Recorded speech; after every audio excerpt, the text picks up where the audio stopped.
मनुष्य का जीवन निरंतर प्रश्नों से भरा है। मैं कौन हूँ, मेरा कर्तव्य क्या है, क्यों बार बार दुख आता है और सुख क्षणिक क्यों लगता है।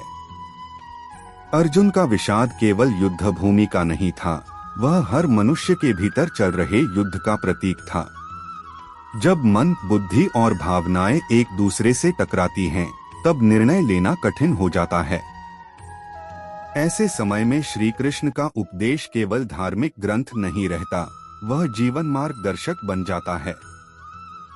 अर्जुन का प्रश्न आज भी हमारा प्रश्न है, क्या कर्म करूं या सब त्याग दूं? क्या संसार में रहते हुए शांति संभव है?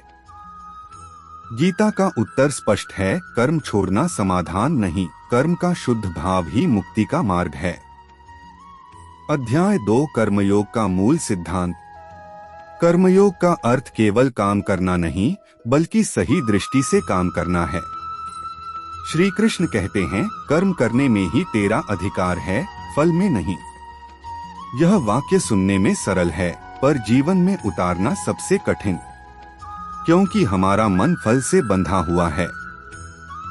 हम हर कार्य के पीछे अपेक्षा जोड़ देते हैं, मान, धन, प्रशंसा या सुरक्षा। कर्मयोग सिखाता है कि कर्म को पूजा बना दो। जब कर्म पूजा बन जाता है, तब अहंकार पिघलने लगता है। तब हम कर्म के दास नहीं रहते, बल्कि कर्म के माध्यम से स्वयं को परिष्कृत करते हैं। मनुष्य का सबसे बड़ा रोग है चिंता। भविष्य की चिंता, परिणाम की चिंता, तुलना की चिंता और सबसे गहरी, मेरे साथ ही ऐसा क्यों की चिंता। भगवान श्री कृष्ण अर्जुन से जो कहते हैं, वह केवल युद्ध भूमि के लिए नहीं था, वह आज के हर इंसान के लिए है। कर्मण्येवाधिकारस्ते मा फलेषु कदाचन। गीता 2.47। यह श्लोक इतना प्रसिद्ध है कि लोग इसे रट लेते हैं, पर इसका जीवन में प्रयोग नहीं करते। आज हम इसी श्लोक को गहराई से समझेंगे, ऐसी गहराई से कि चिंता अपने आप ढीली पड़ने लगे। एक समस्या कहाँ है? कर्म में नहीं, फल की आस में है। हम सोचते हैं, मैं मेहनत करूंगा तो मुझे फल मिलना ही चाहिए। पर जीवन का अनुभव क्या कहता है? मेहनत किसी और की, फल किसी और को। ईमानदारी किसी की, तरक्की किसी और की। सच्चाई किसी की, वाहवाही किसी और की। यहीं से कड़वाहट, ईर्ष्या और टूटन शुरू होती है। भगवान कहते हैं, तुम्हारा अधिकार कर्म पर है, फल पर नहीं। मतलब यह नहीं कि फल नहीं मिलेगा, मतलब यह है कि फल को अपना मानसिक स्वामी मत बनने दो। फल की चिंता क्यों दुख देती है? फल भविष्य में है। मन वर्तमान में बैठकर भविष्य में जीने लगता है और यहीं से दुख जन्म लेता है। परीक्षा का परिणाम अभी नहीं आया, पर नींद उड़ गई। इंटरव्यू का जवाब नहीं आया, पर दिल बैठा हुआ है। रिश्ते का भविष्य तय नहीं, पर मन टूट रहा है। कृष्ण कहते हैं, जो अभी नहीं है उसके लिए अभी दुख क्यों? 3 कर्मफल त्याग का गलत अर्थ मत समझो। बहुत लोग कहते हैं, अगर फल की चिंता नहीं करनी तो मेहनत क्यों करें? यह बहुत बड़ी भूल है।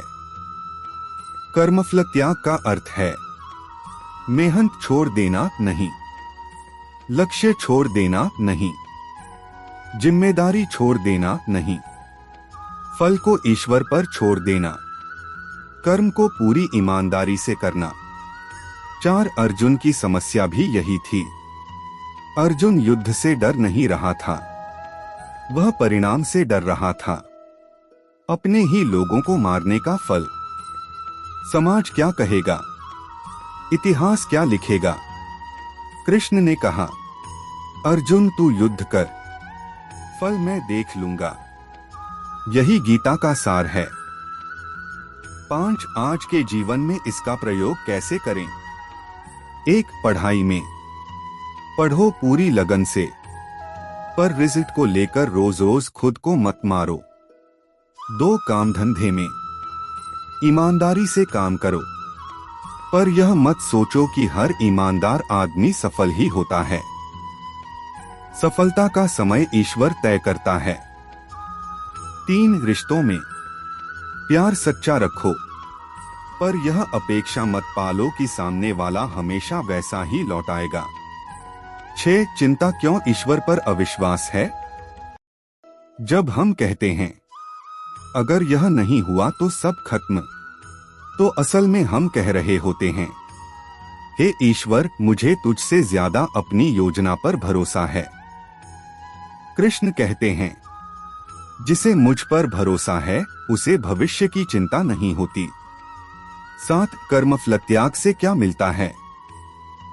मन की शांति, निर्भयता, निर्णय लेने की ताकत, असफलता में टूटन नहीं, सफलता में अहंकार नहीं, यही सच्चा योग है।